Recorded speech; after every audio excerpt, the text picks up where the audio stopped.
Hi, good people. Corey here. In this week's episode of OTAP, we touch on two important issues that we face in our community: abuse and mental illness. If you're ever in a situation where you're being abused and you feel you're alone, know one thing: you are not, and someone wants to help you. Follow the hashtag UOKSIS, that's YOUOKSIS,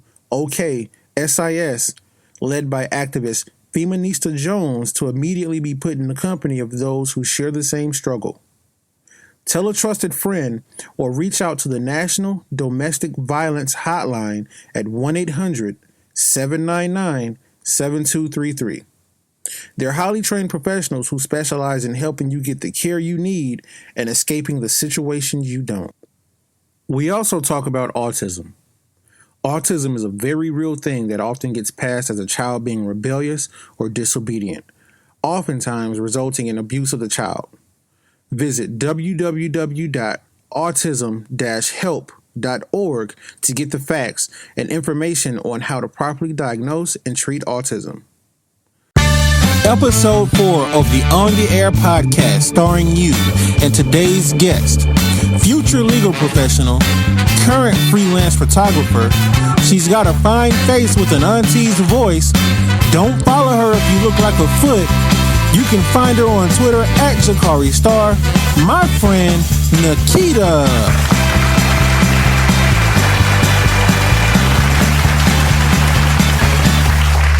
What's going on, Nikita? Hey, hello everyone. So this is like this whole podcasting thing is like extremely new to you. Like you have no idea how this works, huh? No, I've never listened to a single one, and I just learned what a podcast was when you told me, hey, I'm starting a podcast. No, I'm serious. I had no clue what that was. And as one of my closest friends, you have yet to listen to the podcast that I explained to you how it works. See, I'm a terrible friend, but I'm gonna get around to it. I promise. Okay. All right. Hey, this is fine. This is finals week. I'm making excuses right now. I really am gonna get around to it, though. You definitely are making excuses. I mean, like I'm almost tempted. Interested in hearing what Garfield had to. Huh? Go ahead.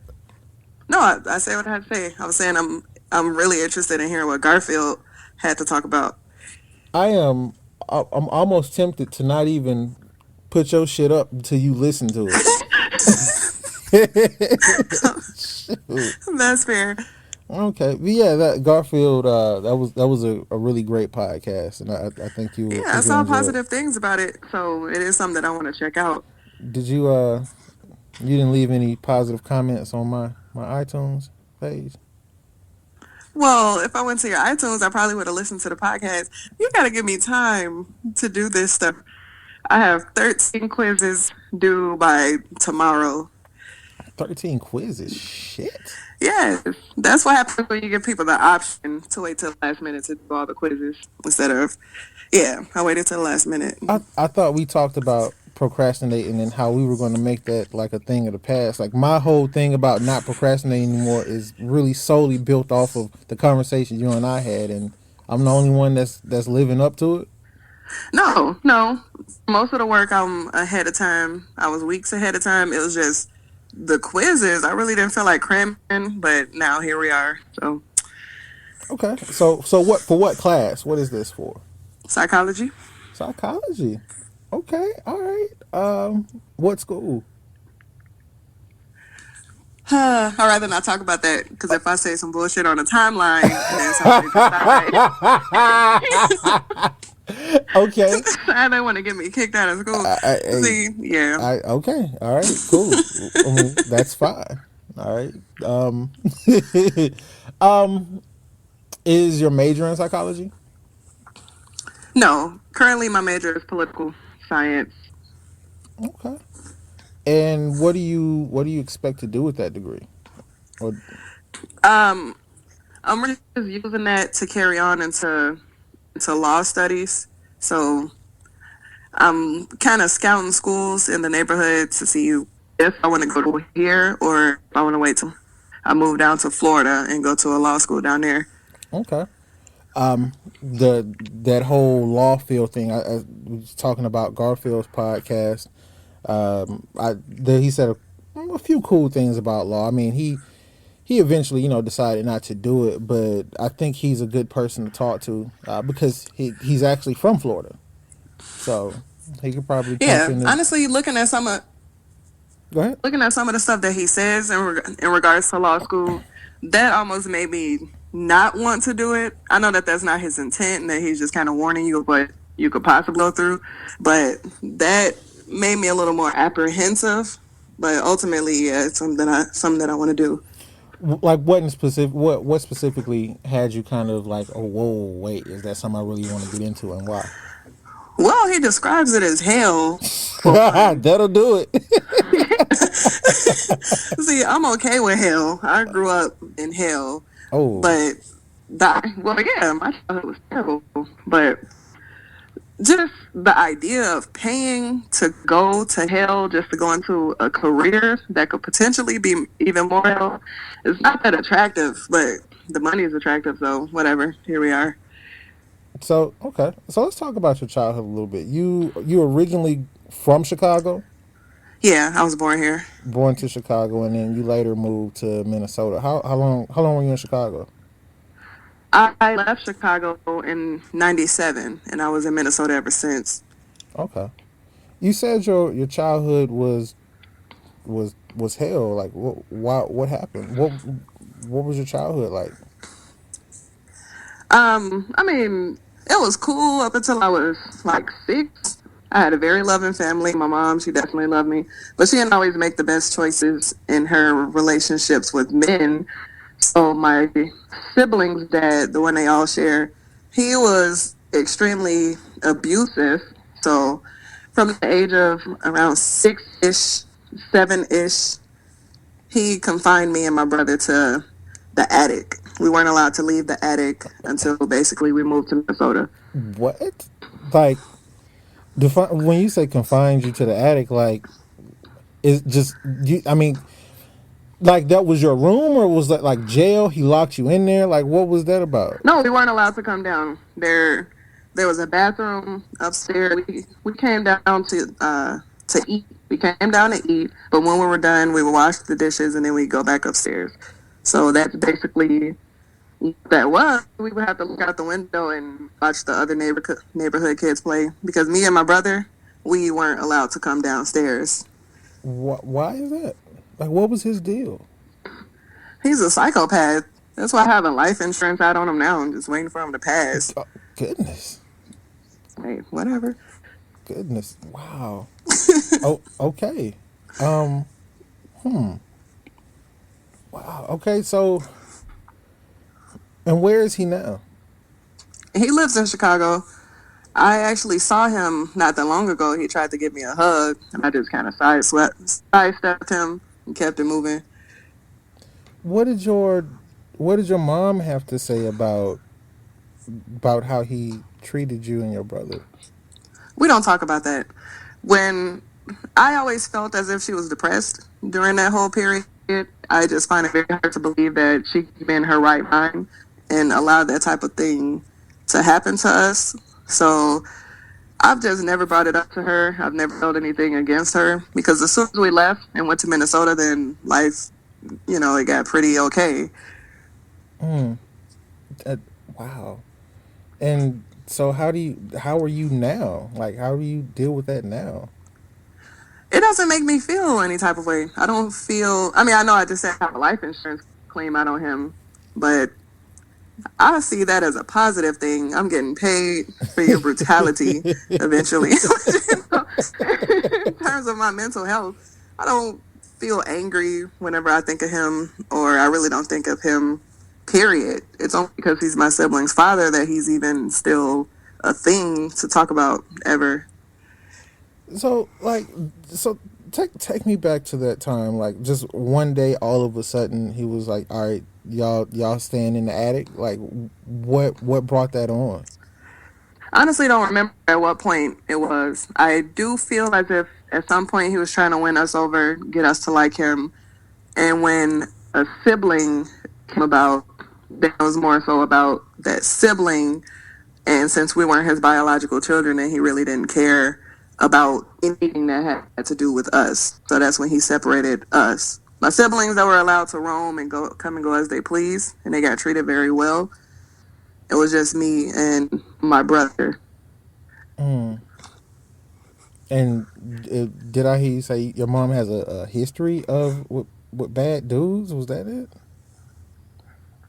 Well, yeah, but after we left, I mean, I was 11 when we came up to Minnesota. So after we left, I was a little more independent. I didn't need her as much. I mean, I know I was just 11, but I feel like back when we were younger, we were more self-sufficient.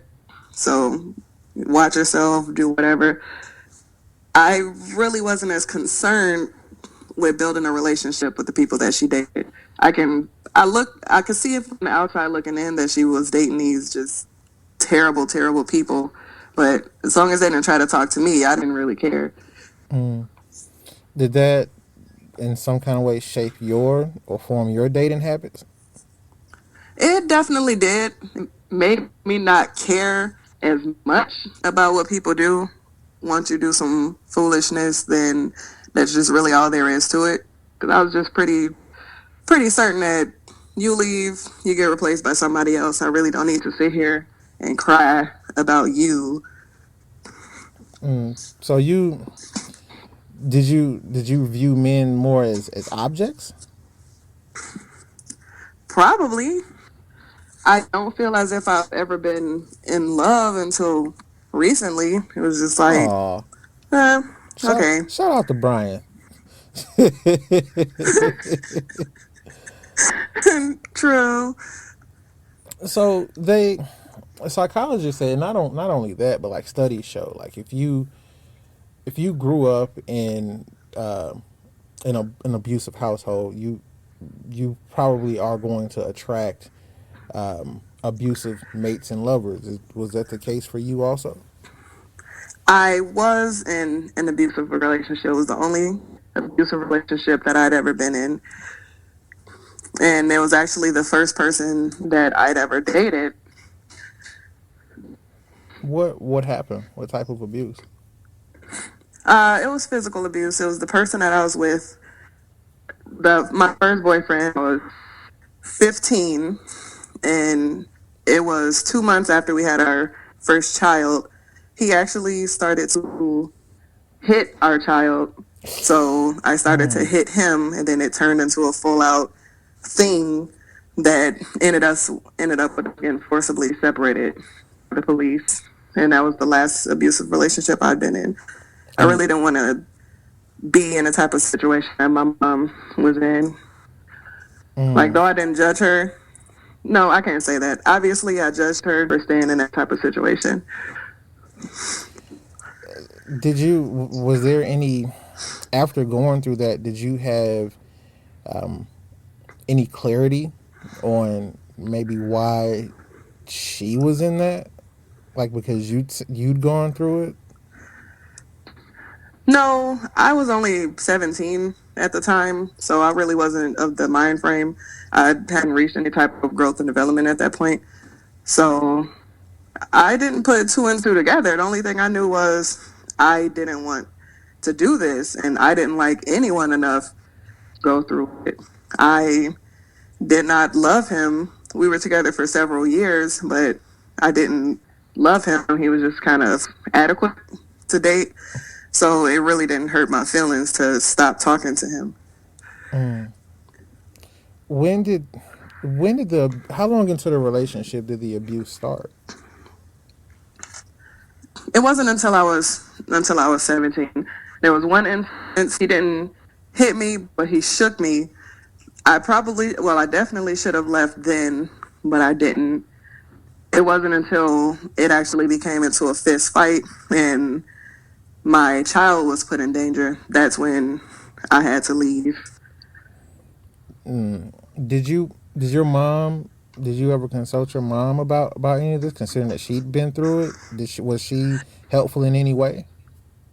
I didn't console her, but strangely enough, when we started to fight, she just so happened to call, but before the phone could ring on our end, we knocked it over. during the fight, which answered the phone for her. So she could hear the entire thing, and she rushed over to get me. Where's the dude now? He's in Nebraska somewhere. He's where? Nebraska. Is he still in your child's life? He is. We're in a better place now. He has some issues going on. We didn't talk for a few years, but he's starting to come around. Once he got with the person that he's with, she told him that he's not allowed to speak with me. So we would communicate through his mother, but I hadn't actually spoken to him in years. I said, what type of shit is that? Well, she's very insecure. If you've ever seen the girl, she's just terrible. I mean, I met her before. I was very... She is. She's terrible. I met her before. I was very polite. Like, oh, hey, I love your shoes, etc. And I wasn't being fake or anything. I didn't give a shit. But she felt however she felt. We left. She told him that he can't talk to me unless she's on three-way. I told him, I'm not doing this. You're either going to talk to me or you're not going to talk to me. Period. This has nothing to do with her. And we just haven't spoken since. I mean, it really didn't hurt my feelings in any type of way because I just handled everything on my own from there. When you say the chick was terrible, oh, what was terrible about her? I wish I could show you a picture, but she don't have any social media, so the only way I can describe her is Dr. Robotnik with a quick weave. She's disgusting. Hey, you say she the boss from Sonic the Hedgehog with a quick weave? Yeah. She coming to get all your rings, goddammit. Whatever. She tried to fight me. Why? Because she's crazy. But she wasn't expecting me to have a baseball bat. Wait a minute. Whoa, wait, whoa. Oh, what I never happened? told you about that. Oops. Well, tell me and the rest of America. What happened? Oh, this was around when she told him not to talk to me. I wasn't going to fight her over that. But she was upset about something stupid that had absolutely nothing to do with her. I told her to lose my number. She said she was going to whoop my ass. So I went over there with my baseball bat. Like, okay, whoop my ass. And she didn't come out the house. So just because she said she's going to whoop your ass, you got out and just went over there just because of that? I don't like stuff like that. No, you don't threaten me. Because she's a big girl. Me, I'm polite. I like to make people feel comfortable at all times. And I did the same to her whenever I saw her. So I felt like she felt that she could challenge me and she can say shit like that. But after that, I didn't hear from her. She didn't do it anymore. So well, I mean, obviously I got my point across. You went over there with a baseball bat. Well, yeah, it was me and my friend. So it was a couple of y'all. Well, she's trying to start. You met her. You know how she is. Don't do this. It is inappropriate. Oh, you talking about Tiff? Talking about Tiff. Shout out to Tiff. Oh man, I gotta get Tiffany on the podcast. Tiffany, she's not about that life. She was there for moral support. Clearly, because all right, guys, if you got she's on Twitter. Oh man, I can't remember what her ad is. What's her ad? What's her ad on Twitter? I feel so bad. Shaw Talk. Yeah. Okay. So at Shaw Talk, guys, go and check her out. If you guys ever know it, she's one of the sweetest people. You would not think of her as someone that's going out to fight or help fight or anything like that. So when Nikita says she was out there for moral support, that's clearly what it was. She didn't have any weapons or anything. She was ready. She probably just had the phone in her hand, ready to call 911 should Nikita lose the bat. See, that wasn't going to happen. So did she ever come to the door? No, she stayed in the house. She was yelling from within the house, but that's as far as it went. Wow.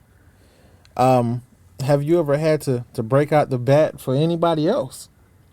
I have. I Oh, am not gonna talk too much about that.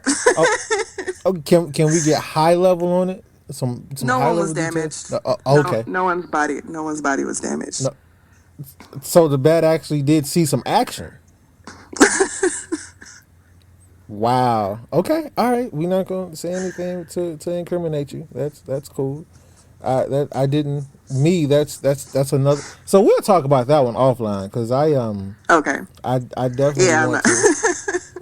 I definitely want to Yeah. know about that one, and you definitely left that one from me. So okay. Whatever. You live.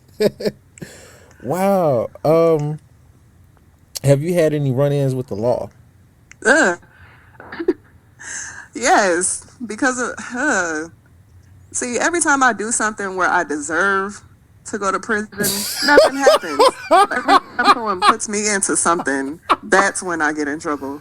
When I'm literally, genuinely not doing anything. So you high key a felon. Oh no, no. What was your most recent run-in with the law?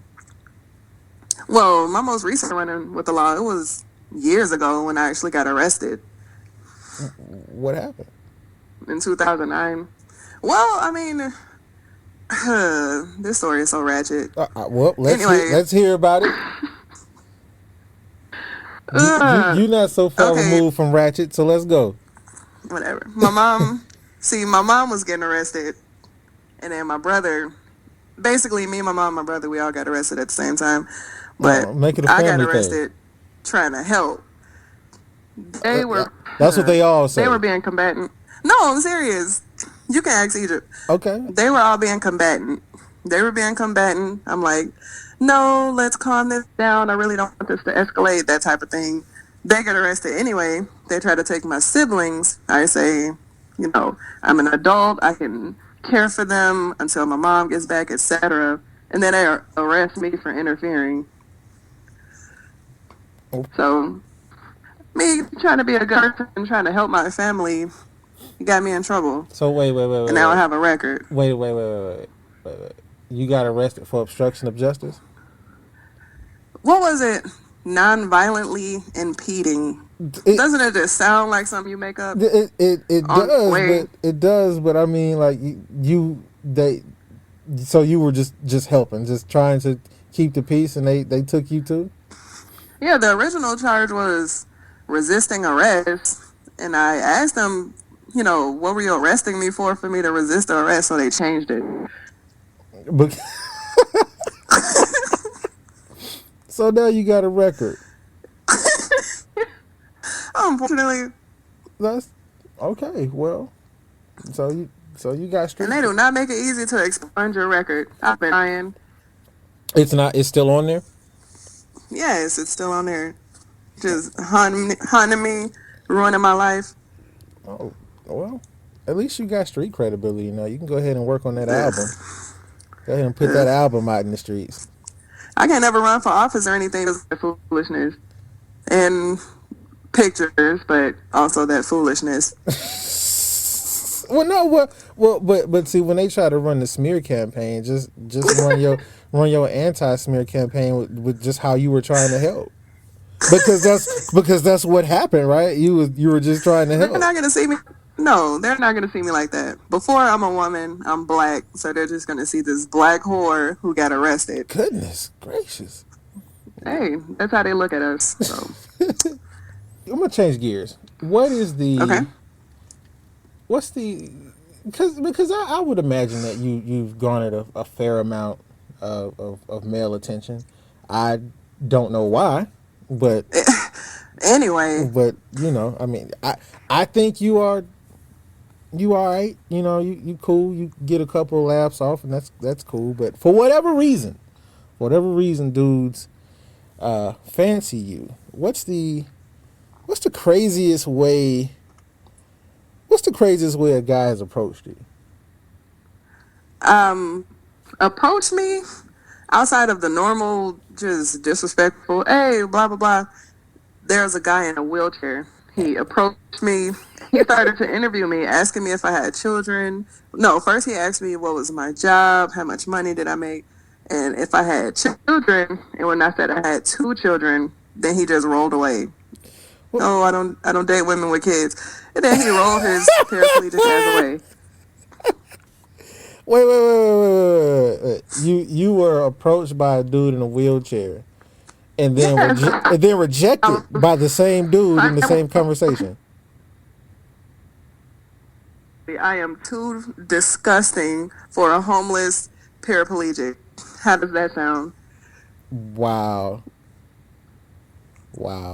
That's so he was homeless too. Oh, he was definitely homeless. He was in Tent City. He was probably a veteran though. You don't love the troops? I do love the troops. I doubt he was a veteran. I just think he was homeless. All right. Well, what's the coolest way a dude has approached you? Okay. Guy comes up to me. You look like you were born on April 22nd.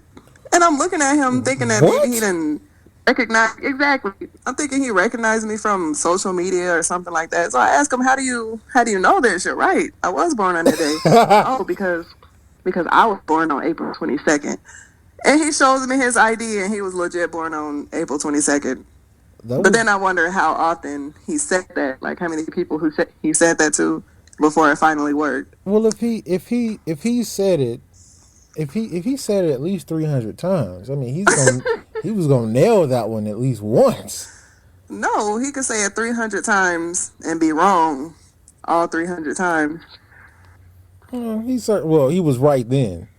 I mean, I didn't give him my number still, but it was very interesting. I liked it. Wait, no, like why? What, that man rolled his craps and landed right on the money. So why didn't he get the number? Well, I was dating somebody. Did he know your birthday like this guy did? No. All right he didn't. then. So you probably missed out. Whatever. I guess That was my fault. Yeah, I guess things eventually worked out. Again, shout out to Brian, the homie. Yeah. I mean, they all were terrible dating candidates, including the person that I was dating at the time. We talked about Brian a couple of times. Let's get into him. Brian, guys, for you guys listening at home, Brian, follow him on Twitter at BLHolla. That's the homie. That's Nikita's husband. So how did that come about? Well, he had an online radio show at the time. I had no idea that he existed, despite the fact that we were following each other at some point. I really didn't even know he existed. That's cold.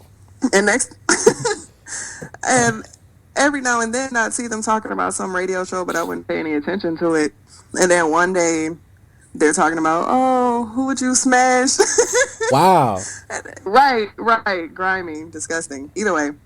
Oh, who would you smash? And everybody's just listing on the timeline. Oh, this person, that person. And then I see my name going a few times. So I'm just like, okay, well, let me call in. And then I say my person. and it wasn't him. It wasn't him. Again, I didn't know he existed at the time. And then everybody kind of clowned him because I was his person. So he's like, oh, I would smash Jakari. And then Jakari calls in like, oh, I would smash someone that's not you. All right, so it really makes no sense why he continued to talk to me. Right. So after that, tell us that story. Like, how do we get to here? Because you and so here's the thing. You have a history of clowning that dude like that. Because I'm not gonna get into too much detail, but on the cruise during the newlywed game, I mean, that's why in the background you just heard me yelling, "Go in, Brian, go in," because some of the stuff that she was saying when they first met, and then they asked Brian the same thing, and everybody knows that what she just said. So anyway, yeah. What's the question? Damn, what is the question? Shit, now I gotta play it again. You supposed to know these things. I don't think you asked the I question. did ask the question. Did you? Oh, that's Yeah. my fault. I'm sorry. Okay. No, we were talking about how you guys met. How it went from you dissing him on his own radio show to how we get here. See, that's unfair. I didn't know that I did. I know. I'm saying I didn't know that I dissed him. I wasn't listening to the show, which I was more so reacting to the fact that I kept seeing my name on the timeline. I'm like, what in the world is going on? So I didn't know that he said what he said. Either way, after the show was over, I DM'd him because I didn't know if he was embarrassed or anything like that. And it was like 2:00 in the morning. I asked him, was he up? He was. And we just ended up exchanging numbers because it's just easier for me to talk through text instead of through DMs. He's like, oh, I'm not tripping off of that. I didn't give a shit. And somehow that segued into us making a date. Oh. Yeah, Okay. we talked for a few weeks prior to making a date, but either way, it segued into us actually making a date.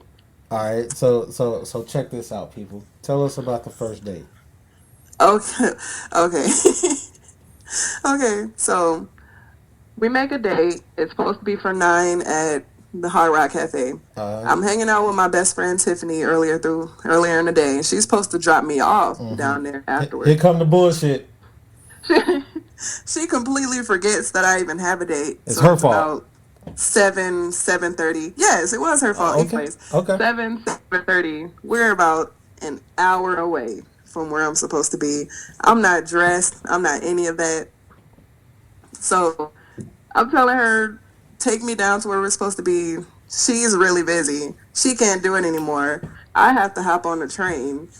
And I don't want her to think that I'm standing him up because he's there already at this point. Yeah, because you late. I'm on the train. Yeah, I'm on the train. I call him like, I just really don't want you to think that I'm standing you up. Just stay there. And I stayed on the phone with him the whole time. Like, okay, now I'm here. Okay, there's this much time left. Now I'm here.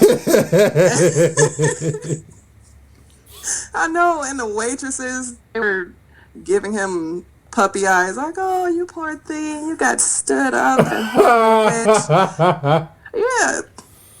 And I didn't know where Hard Rock Cafe was, so even after I got off the train, I still had to run around just to find where the hell the place was. If I get there, I'm about 3 hours late. So I walk in, there's practically nobody else there. Everyone's leaving, packing up, and it's just him in there by himself. The waitresses are glaring at me like, why are you even here? Exactly. Yeah, as they should. I'm tired of you doing him dirty. I didn't try to do him dirty. I was genuinely upset about it because I really enjoyed our phone conversations, and I just knew that I was going to enjoy his company. So I get there, I see him in person for the first time, and he looked way better than I expected him to look, to the point where I became shy. I withdrew into myself. I was very nervous at that point. Shout out to Brian. All right. He looked good. He did. He looked great. Wow. The homie. Yeah. So we sat there. We had a wonderful dinner. We were supposed to go back home afterwards. We ended up at the club. And yeah, Okay. All right. So fast. Yeah. I mean, he didn't know it, but he was my boyfriend. Let's talk. Okay. So let's talk about that. He didn't know it, but he was your boyfriend. He was my boyfriend. He was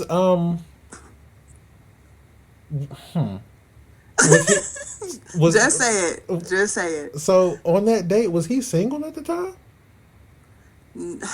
No. I wasn't single.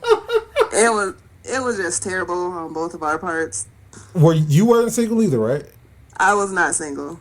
I was about 6 months into a relationship. He was about 6 months into a relationship. So So I was just trifling on everybody's part. okay, let's talk about that. All right, so how did that happen? How did we officially transition into the relationship?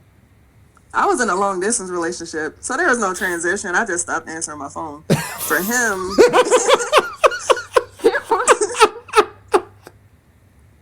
Okay. What an asshole. I mean, we saw each other frequently. We were actually traveling back and forth. But I mean, once I determined I like this local piece, then I just stopped answering my phone.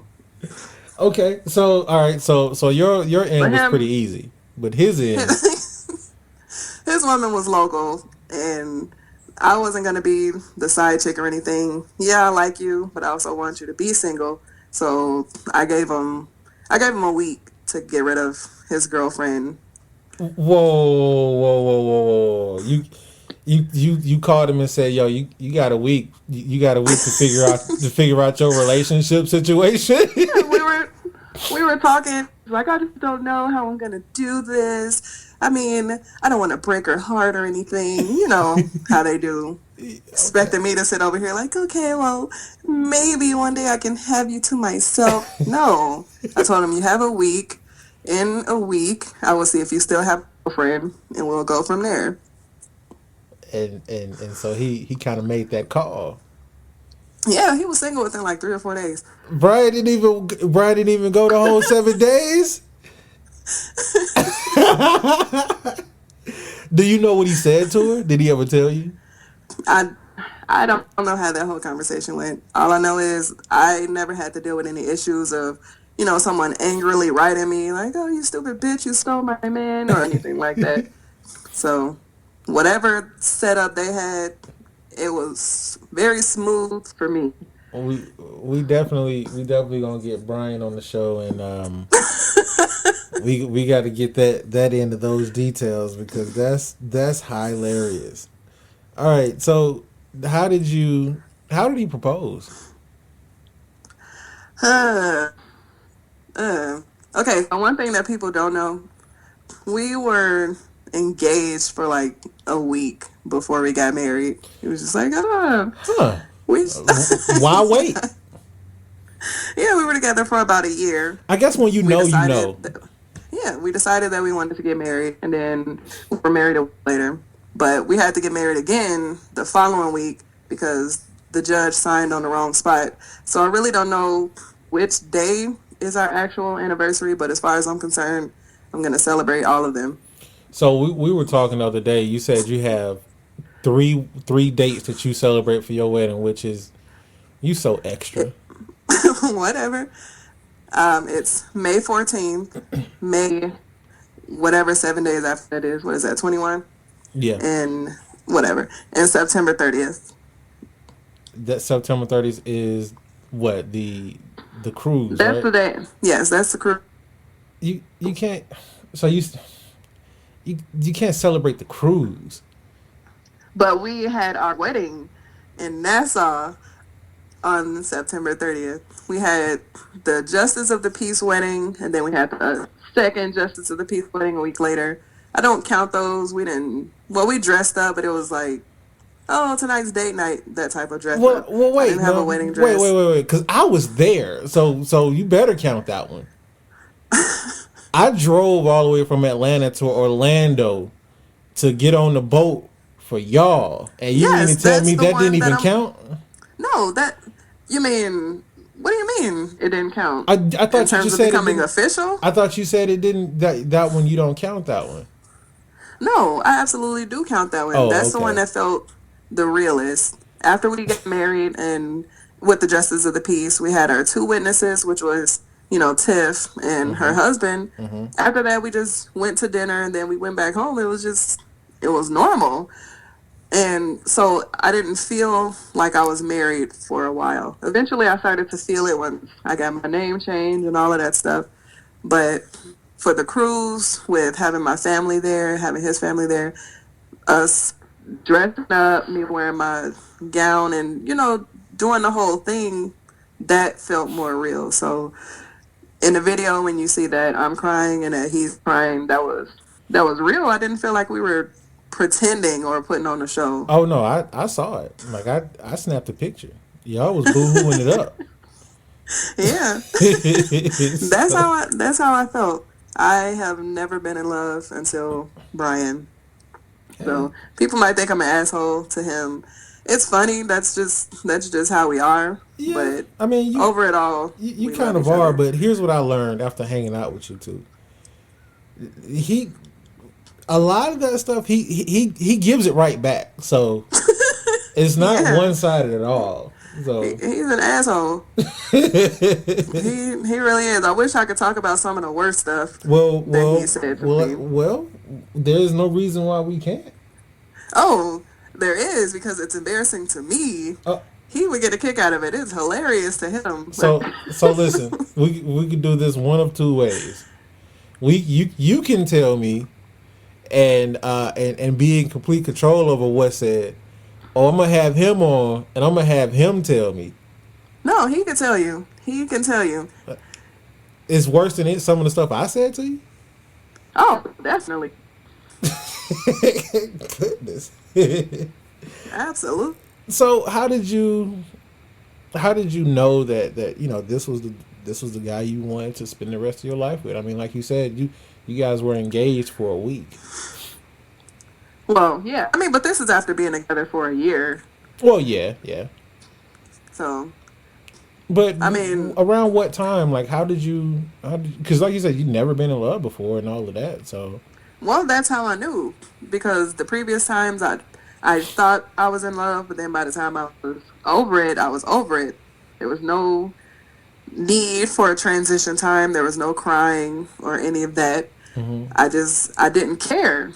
But there was a point during me and Brian's relationship where we weren't entirely sure if we were going to continue, and the thought of that was absolutely devastating for me. And that was the first time I'd ever felt anything like that. And us separating was something that I absolutely did not want. Aw, look at you! You're such a softie. Whatever. I don't care what they say Whatever. about you. What's your favorite thing about Brian? His butt. Okay. I was thinking more. Okay, that's cool too. That's cool. Oh. No, that's you mean, fine. okay. That's fine. I mean, all right. Okay. Well, okay. I'm not going to ask that either because. Okay.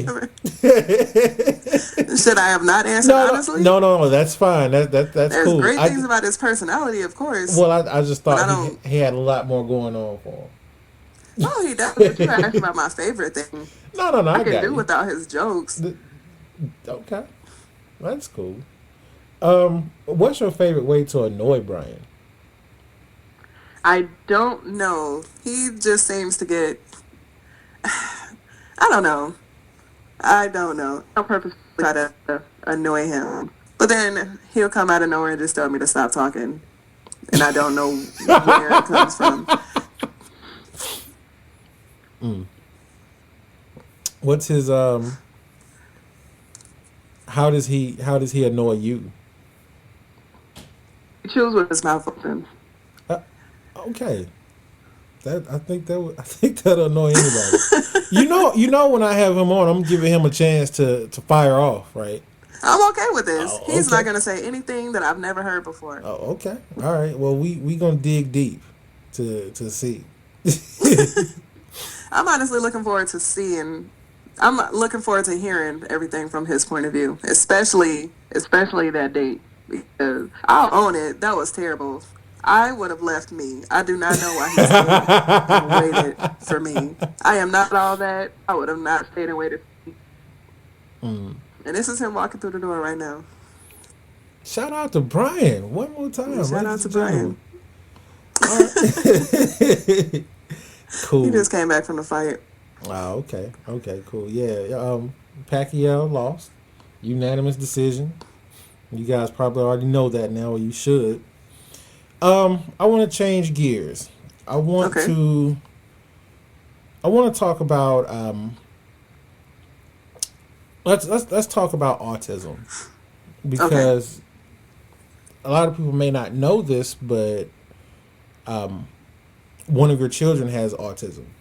And the reason Yeah. why I want to talk about this is because I want to use this as an opportunity to bring it to light. There's a lot of misconceptions about autism and what autism is and the way autism is treated.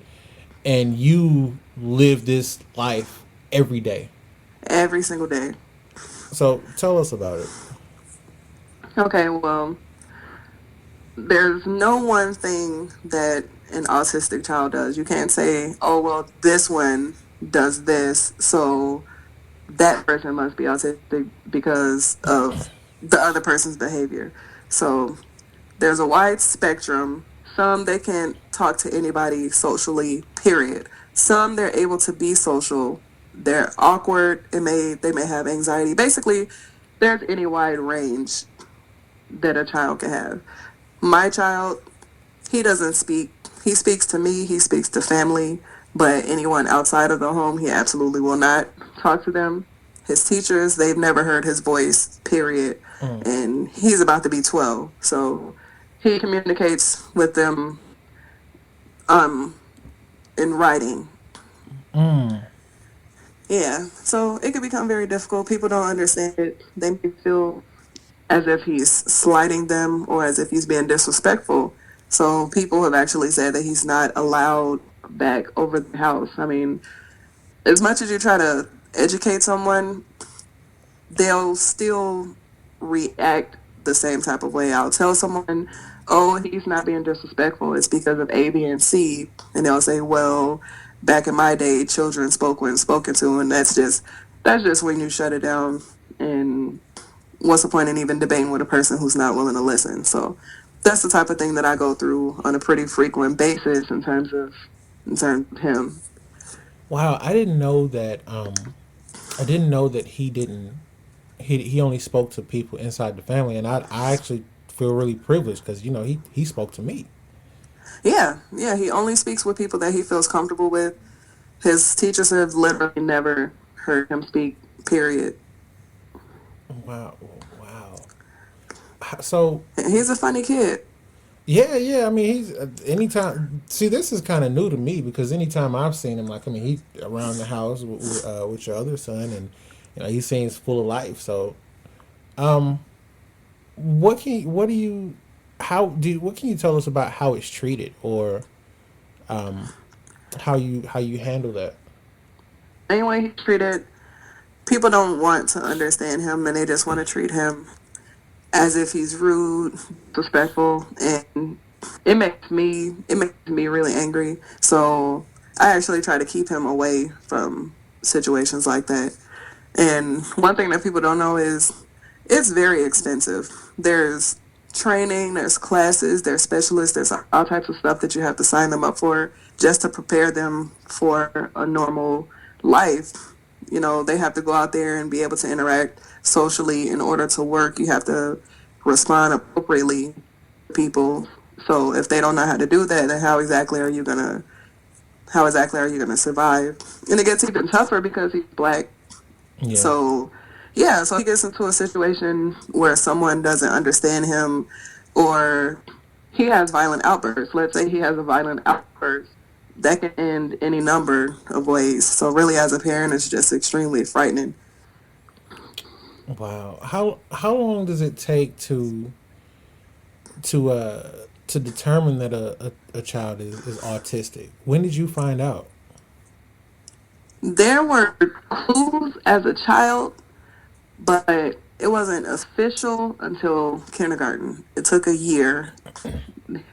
He had to go through numerous psychologists and psychiatrists, and he had to go through things with the school, and basically everybody had to work together and determine that this is something that he does in most aspects of his life. And then they use that information to finally determine, okay, this is what's going on, this is what he has. And that whole process, it took a year. Will But prior he? to that, I just thought it was him maybe developing a little slower than other children. It wasn't huge. Like, let's say most children walk at 12 months. He walked at 16 months. That wasn't something that was alarming to me, but looking back on it, there's little clues that could have let me know earlier. Will he? How is he? How is he progressing? Will he? Will he ever be adjusted well enough to handle society on his own? Yeah, he will. It's slow. It's slow but steady. There's definitely some progression. I'm able to get him to speak with new children. For his sister's birthday, we went to Chuck E. Cheese, and he didn't speak to any of the children, but he went out and he interacted with them. He played with them, and that's a huge victory because normally he would separate himself from everyone and just play a video game or just lay his head down. So it's just things like that, and you build upon it until eventually he's able to do these things on his own. Here's one of the things that I've learned about autism because I've read about it in the past. One thing I've learned is that when you have someone in the family, and you tell me if you agree, if you disagree. When you have someone in the family that's autistic, anyone that comes into that household that's going to be in a position to interact with that person has to accept that this person has autism. Like, you can't have people around that's in denial because that impedes the autistic's development. Would you agree? No, I agree. I agree. Because what they do when they don't accept it, they tend to try to force it out of that person, and that actually damages the process. That damages the progress, and it can cause your kid to trust you a little bit less. Like, why did you bring this person around me? Who knows who else you're going to bring around me? Maybe I don't want to be around you like that. I mean, I don't know if that's how it is for other people, but in my household, that's definitely how it is. I'm always aware of who I bring around him. Mm-hmm. And I mean, I've said this so many times, but it's such a huge issue. People don't want to believe that autism is actually a thing. They just figured, oh, that's just them being shy, and oh, you'll grow out of it. So they just leave it unchecked. What have you learned about how autism is developed? Like, I've read and heard about many different theories, but what have you learned? Because you deal with this every day. I don't know much about how it's developed because there's still so many questions around it. But one thing I do know is that it's very common, it's very high in people who had their children early. I had him when I was 17. So, it's higher in black children. It's higher when you have your child young. So, I don't know. I just feel like that may have contributed to that. Do you blame yourself for it? No. Okay, that's good. No, that's good. I just wanted to be sure. No, that's I don't. Fine. It's just, I mean, I wasn't gonna go any further into that. It's just no. Okay, cool. Well, he's a lovely kid. He's a sweet kid, and I know that, like, I don't have any worries from him. You just, like you said, you're careful about who you bring around him, and that's great. And I think it's really awesome. I don't post him on social media or anything like that. He really does not like social media. So I take pictures of him, but he told me he don't want me to do it, so I don't. What's his dislike with social media? Strangely enough, he feels like it makes people weird. Because he says you're staring at your phone and you're talking to each other through your phone instead of actually going over each other's house. So it's funny to me that he would say something like that because he doesn't want to do either. But think about it though. That's deep. No, seriously, like think about it. We might be the ones that don't have any sense. He's a smart kid. He's it makes him socially awkward, but that's really as far as that goes. His intelligence isn't impacted whatsoever. Oh, okay. He's doing well in school. Yeah. His vocabulary is out of there. I mean, since he don't speak, there's really no way for them. There's no way for them to know that. But I know that. So he won't be. He probably won't be doing any spelling bees unless they give him pen and paper. Absolutely not. That's cool. That's cool. Shout out to him, and definitely shout out to your strength as a mom for having to to go through that. Like that makes you stronger than most people that I know. So that's Yeah, awesome. it gets rough sometimes. You have to find an alternate way to parent. How so? Tell me about that. When you say an alternate Well, way to parent. okay. I went into parenting like, oh, if he's bad, I'll just whoop him. And then that's really as far as discipline went. But with him, if you tell him to do something, you have to reinforce it. Whether it's positive or negative, you have to reinforce it. And that's more helpful than actually whooping him. And that's actually uncommon in our community. So people don't understand that he'll say he doesn't want to do something. And when family members are around, it's like, oh, you just gonna sit there and let him do that, and why don't you whip his ass, stuff like that. But I know it works for him. You have to really get creative, and then you also have to look out for certain things because they can get violent depending on the level that they have. They absolutely can get violent. He has violent episodes, and there are steps to de-escalate his violent episodes. Whereas if he was with someone else, they would probably continue to try to whoop him instead of figuring out some other type of way to calm him down. I got you. Wow, that's I had no idea. Like I said, I try not to talk about it. People are savages. well, like I said, I mean that's a testament to your strength, yours and Brian's strength. Like you guys are awesome. Yeah. Cool. Is there anything else you want people to know about autism? There probably is, but I'm extremely tired right now. My brain is just kind of all over the place. All right. So I don't know if you notice that there's longer pauses in me speaking. Well, you typically talk at a slower pace than I do. Than I most. do speak like that No, already. I'll just play it. All right. So No, but I do though. So we'll wrap it up in a second. I want to talk about photography. You take a lot of beautiful pictures, and not just of yourself, but scenery. You have the most adorable pictures of your daughter. Everything, like you can see the creativity. What's your inspiration? What inspires you to start taking pictures like that? People. I am absolutely in love with a photographer named Manuel Labrodo. Okay. I'm not really interested in landscape photography or item photography. I really love photographing people. So you really have to check out his pictures. You'll probably want to take up photography after looking at his page. But what's his website? I don't know. I follow him on Instagram, and I just kind of scour the internet for his photos. I can't, off the top of my head, tell you what his website is. What's his name? name? His name is Manuel Labrodo. Okay. Manuel Labrodo.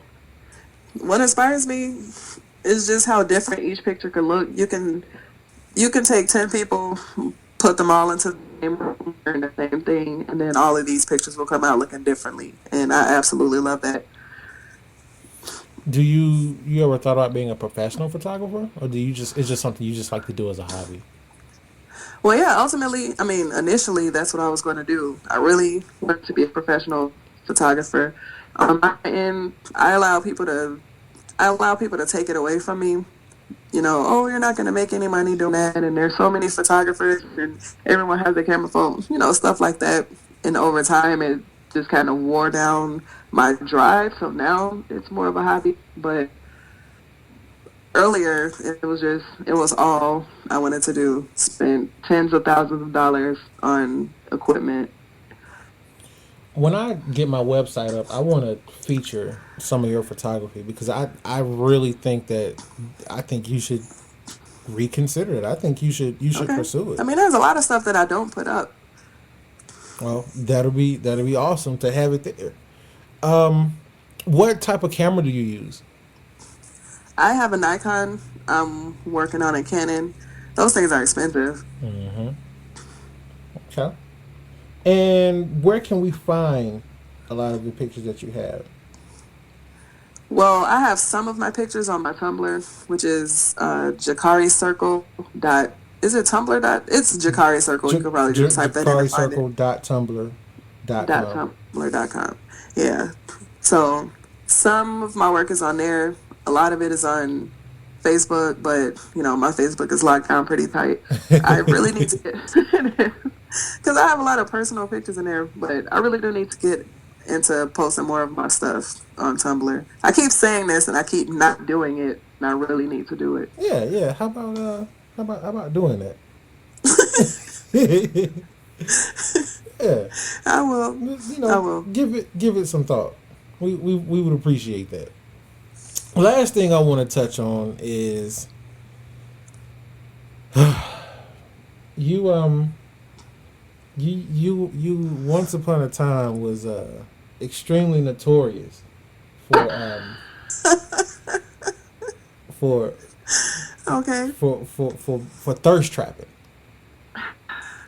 That's what got me my husband. Do we really want to promote the thirst trap and get? Wait a minute, is that what got me? Did that get me, Brittany? Think about it. Did it? Did she post? Did she post something? She maybe a nice shot of her lips. Yeah.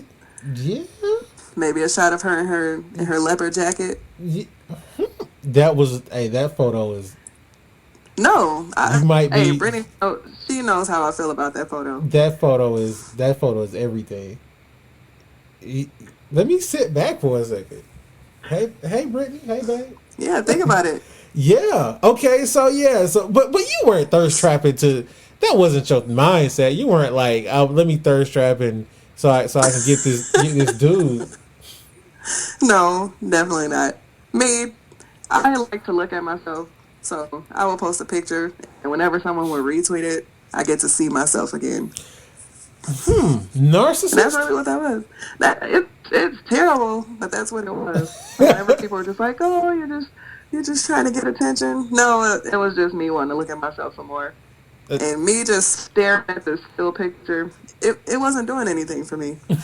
So you needed to see it active. That sounds terrible. Nobody's gonna ever retweet my pictures ever again. Well, okay, all right. Well, yeah. Every now and then you'll still try to get a good one off. How does Brian feel about it? He doesn't care. That's dope. Because you aren't doing anything disrespectful. Like you find when you do that, people. I kind of talked about this not long ago. People trying to police your relationship and telling you what you should and shouldn't do. That was really bad in the beginning. Because in the beginning, I was more risque with it. I really had absolutely no problem posting my butt. I thought I had a great butt. And they're just like, oh, you're in a relationship. This is disrespectful. Brian, you should leave her right now. Stuff like that. So yeah, they would continue to try to get us to stop talking to each other. Mainly they would try to get him to stop talking to me. Like, oh, she's inappropriate. You don't want a wife, anything like that. And really it all ended for him when he closed. When he put his phone down, he really didn't care about that because we were actually spending time in person and he got to be with me in person. And plus, he just really didn't care about the picture. What advice would you give to people that are on sharing the same social network and they're in a relationship? Because I know you and him kind of went through hell a little bit. Well, yeah, but that was the main reason that they went through hell was because of me. They didn't appreciate the stuff that I was doing, and they were trying to police our relationship. So I would definitely say, just do whatever you want to do. I mean, if you're out there showing your butt and he doesn't care, then hey, whenever you want to stop doing that, if you want to stop doing that, that's really all on you. We definitely like the same people who was telling him that that's inappropriate. They were the same ones. They were trying to DM him some titties. So yeah. Well, we definitely here on the podcast we definitely approve of showing ass and tits. So just not from your girlfriends and your wives. All right, y'all heard it here first. You show some ass, you might get a husband. Okay. All right. Living example right here. Yep, this ass. Oh man, this has been a lot of fun. This is really cool. Chopping it up with one of my closest friends. Is there anything that that you want to plug? Any website? Anything you want us to know about? Where we can find you? Anything like that at all? Well, if anybody has something coming up and they want a DJ, Brian's getting back into that. Might want to look him up. Okay. All right, Brian. Again, that's at BL Holla on Twitter. Oh, that was nice. You used your one spot to plug to plug your husband. Whatever. Aww, he's such a softie. Whatever. Anything else? Anything else going on? No. Nope. All right. All right. You don't well, thank you. This was fun. Yeah. I wanna. If you got anything coming up in the future, let me know. I mean, we'll have you back on. Like, it's not a problem. Okay. All right. Well, you have a great night. I'm about to go to bed. All right. Thank you. Please. I'd like to thank our guests for coming on today. And if you'd like to be a guest on the show, send an email to otap@writeme.com. Follow the conversation on Twitter by searching the hashtag OTAP. That's OTAP. You can also follow me on Twitter @TheRealShitty. That's shitty with a C. You can find the show on iTunes, SoundCloud, and Stitcher by again searching OTAP. On behalf of our guest, I'm your host, Corey, and I'll see you back here next week on the Air Podcast, starring you.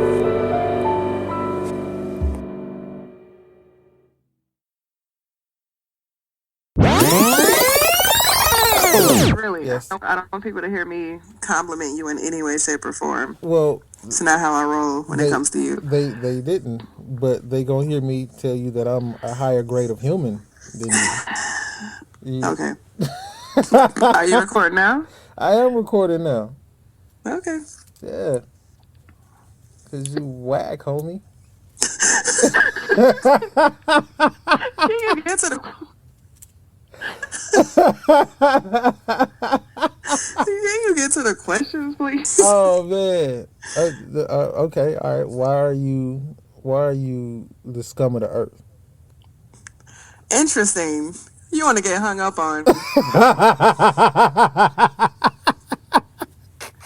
Somebody who's the scum of the earth. Yeah. You are, huh? Why are you so low down and dirty?